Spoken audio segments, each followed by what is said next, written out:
എനിക്ക് സങ്കീർത്തനങ്ങളിൽ ഏറ്റവും പ്രധാനപ്പെട്ട ഒരു ഭാഗം 120 മുതൽ 134 വരെയുള്ള സോങ് ഓഫ് അസെന്റ് എന്ന് പറയുന്ന ആരോഹണ ഗീതം എന്ന് പറയുന്ന ഒരു പ്രധാനപ്പെട്ട ഭാഗമാണ്. അതിലെ 121 സങ്കീർത്തനമാണ് എന്നെ ഏറ്റവും അധികം സ്വാധീനിച്ചിട്ടുള്ളത്. അതിലെ 8 വാചകങ്ങൾ. അതിൽ പറയുന്ന ഒന്നാമത്തെ വാചകം, ഞാൻ എൻ്റെ കണ്ണ് പർവ്വതത്തിലേക്ക് ഉയർത്തുന്നു, എൻ്റെ സഹായം എവിടെ നിന്ന് വരും?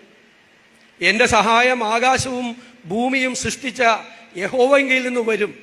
നിന്റെ കാൽ വഴുതാൻ അവൻ സമ്മതിക്കില്ല, നിന്നെ കാക്കുന്നവൻ മയങ്ങില്ല.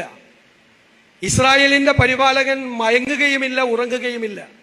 യഹോവ നിന്റെ പരിപാലകനാണ്. യഹോവ നിന്റെ വലതുഭാഗത്ത് നിന്റെ തണലാണ്.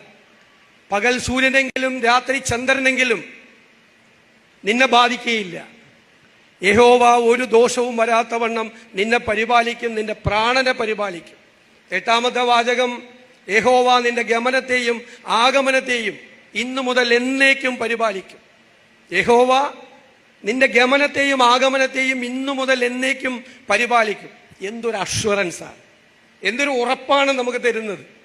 എൻ്റെ ജീവിതത്തിൽ ഒരു പൊതുപ്രവർത്തകൻ എന്നുള്ള തരത്തിൽ എൻ്റെ ജീവിതത്തിൽ എന്നെ ഏറ്റവും സ്വാധീനിച്ചിട്ടുള്ള ഈ 8 വാചകങ്ങൾ ഈ 121 സങ്കീർത്തനത്തിലെ വാചകങ്ങളാണ്.